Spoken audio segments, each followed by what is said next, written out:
Doctor Sarvepalli Radhakrishnan ಅವರು 1975 April 17ರಂದು ಚೆನ್ನೈನಲ್ಲಿ ನಿಧನರಾದರು. ಅವರು ದೇಶದ 2ನೇ ರಾಷ್ಟ್ರಪತಿಯಾಗಿದ್ದರು. ಅವರು 1962 ಮೇ 13ರಂದು ರಾಷ್ಟ್ರಪತಿಯಾಗಿ ಅಧಿಕಾರ ವಹಿಸಿಕೊಂಡರು.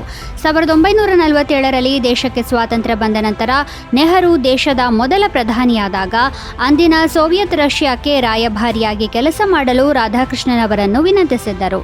ನೆಹರು ಅವರ ಸಲಹೆಯನ್ನು ಅನುಸರಿಸಿ ಅವರು 1947ರಿಂದ 1949ರವರೆಗೆ ಸಂವಿಧಾನ ಸಭೆಯ ಸದಸ್ಯರಾಗಿ ಕೆಲಸ ಮಾಡಿದರು ಮತ್ತು ನಂತರ 1952ರವರೆಗೆ ರಷ್ಯಾದಲ್ಲಿ ಭಾರತದ ರಾಯಭಾರಿಯಾಗಿದ್ದರು. ಅವರು 1953ರಿಂದ 1962ರವರೆಗೆ ದೆಹಲಿ ವಿಶ್ವವಿದ್ಯಾಲಯದ ಉಪಕುಲಪತಿಯಾಗಿದ್ದರು. ಡಾಕ್ಟರ್ ಸರ್ವಪಲ್ಲಿ ರಾಧಾಕೃಷ್ಣನ್ ಅವರು 27 ಬಾರಿ ನೊಬೆಲ್ ಪ್ರಶಸ್ತಿಗೆ ನಾಮನಿರ್ದೇಶನಗೊಂಡಿದ್ದರು. 1954ರಲ್ಲಿ ಅವರಿಗೆ ಭಾರತ ರತ್ನ ಪ್ರಶಸ್ತಿಯನ್ನು ನೀಡಲಾಯಿತು. ಅವರು 1888ರ ಸೆಪ್ಟೆಂಬರ್ 5ರಂದು ಜನಿಸಿದರು. ಅವರ ಜನ್ಮದಿನವನ್ನು ದೇಶದಲ್ಲಿ ರಾಷ್ಟ್ರೀಯ ಶಿಕ್ಷಕರ ದಿನವನ್ನಾಗಿ ಆಚರಿಸಲಾಗುತ್ತದೆ. ವಿಶ್ವ ಹಿಮೋಫಿಲಿಯಾ ದಿನವನ್ನು ವಿಶ್ವದಾದ್ಯಂತ ಏಪ್ರಿಲ್ 17ರಂದು ಆಚರಿಸಲಾಗುತ್ತದೆ. ಹಿಮೋಫಿಲಿಯಾ ಒಂದು ಕಾಯಿಲೆಯಾಗಿದ್ದು ಇದರಿಂದ ಪೀಡಿತ ವ್ಯಕ್ತಿಯ ರಕ್ತವು ಗಾಯಗೊಂಡಾಗ ಹೆಪ್ಪುಗಟ್ಟಲು ಸಾಧ್ಯವಾಗುವುದಿಲ್ಲ. ಅಂತಹ ಪರಿಸ್ಥಿತಿಯಲ್ಲಿ ಒಂದು ಸಣ್ಣ ಗಾಯವು ಅತಿಯಾದ ರಕ್ತಸ್ರಾವವನ್ನು ಉಂಟುಮಾಡುತ್ತದೆ. ಈ ಕಾರಣದಿಂದಾಗಿ ಈ ರೋಗವು ಮಾರಣಾಂತಿಕವಾಗಬಹುದು. ಇದು ಆನುವಂಶಿಕ ಕಾಯಿಲೆಯಾಗಿದ್ದು ರಕ್ತದಲ್ಲಿನ ಹೆಪ್ಪುಗಟ್ಟುವಿಕೆಯ ಕೊರತೆಯಿಂದಾಗಿ ಇದು ಸಂಭವಿಸುತ್ತದೆ. ಹಿಮೋಫಿಲಿಯಾ ರೋಗದ ಬಗ್ಗೆ ಜಾಗೃತಿ ಮೂಡಿಸಲು 1989ರಲ್ಲಿ ವಿಶ್ವ ಹಿಮೋಫಿಲಿಯಾ ದಿನವನ್ನು ಆಚರಿಸಲು ಪ್ರಾರಂಭಿಸಲಾಯಿತು.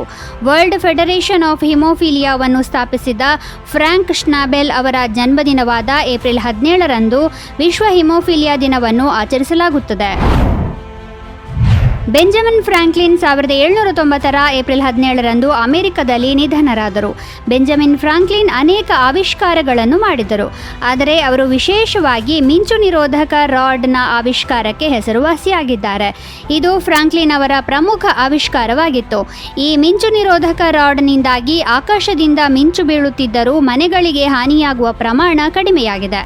ಬೆಂಜಮಿನ್ ಫ್ರಾಂಕ್ಲಿನ್ ಅಮೆರಿಕದ ಪ್ರಸಿದ್ಧ ರಾಜಕಾರಣಿ, ತತ್ವಜ್ಞಾನಿ ಮತ್ತು ಪತ್ರಕರ್ತರಾಗಿದ್ದರೂ ಕೂಡ ಇಂದು ಹೆಚ್ಚಿನ ಜನರು ಅವರನ್ನು ವಿಜ್ಞಾನಿಯಾಗಿಯೇ ತಿಳಿದಿದ್ದಾರೆ.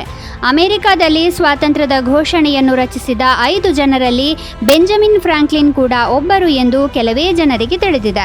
ಅವರು 1790ರಲ್ಲಿ ಈ ದಿನದಂದು ನಿಧನರಾದರು. ಅವರನ್ನು ಗೌರವಿಸಲು ಅವರ ಫೋಟೋವನ್ನು $100ನ ನೋಟಿನಲ್ಲಿ ಮುದ್ರಿಸಲಾಯಿತು. 1815ರ ಏಪ್ರಿಲ್ 17ರಂದು ಇಂಡೋನೇಷ್ಯಾದ ತಂಬೋರಾ ಜ್ವಾಲಾಮುಖಿಯಲ್ಲಿ ಸ್ಫೋಟ ಸಂಭವಿಸಿತು. ಇಂಡೋನೇಷ್ಯಾದ ಸುಂಬವಾ ದ್ವೀಪದಲ್ಲಿರುವ ಈ ಜ್ವಾಲಾಮುಖಿ 100 ವರ್ಷಗಳ ಕಾಲ ಮೌನವಾಗಿತ್ತು. ಆದರೆ ಏಪ್ರಿಲ್ 5ರಂದು ಅದು ಇದ್ದಕ್ಕಿದ್ದಂತೆ ಕಂಪಿಸಲು ಪ್ರಾರಂಭಿಸಿತು ಮತ್ತು ಏಪ್ರಿಲ್ 17ರಂದು ಅದು ಭಾರೀ ಸ್ಫೋಟವನ್ನು ಉಂಟುಮಾಡಿತು. ಈ ಘಟನೆಯಲ್ಲಿ ಸುಮಾರು 1 ಲಕ್ಷ ಜನರು ಸಾವನ್ನಪ್ಪಿದ್ದರು.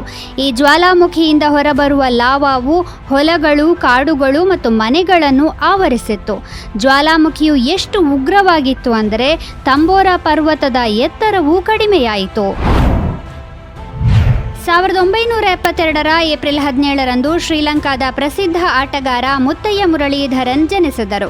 ಶ್ರೀಲಂಕಾದ ಕ್ಯಾಂಡಿ ನಗರದಲ್ಲಿ ಜನಿಸಿದ ಮುರಳೀಧರನ್ ತಮ್ಮ ವಿಭಿನ್ನ ರೀತಿಯ ಬೌಲಿಂಗ್ನಿಂದ ವಿಶ್ವದಾದ್ಯಂತ ಪ್ರಸಿದ್ಧರಾದರು. ಸ್ಪಿನ್ ಬೌಲಿಂಗ್ನ ಹೊಸ ವ್ಯಾಖ್ಯಾನ ರಚಿಸಿದ ಬೌಲರ್ ಎಂದು ಮುರಳೀಧರನ್ ನೆನಪಿಸಿಕೊಳ್ಳಲ್ಪಡುತ್ತಾರೆ. ಅವರನ್ನು ಸ್ಪಿನ್ ಮಾಂತ್ರಿಕ ಎಂದೂ ಕರೆಯುತ್ತಾರೆ.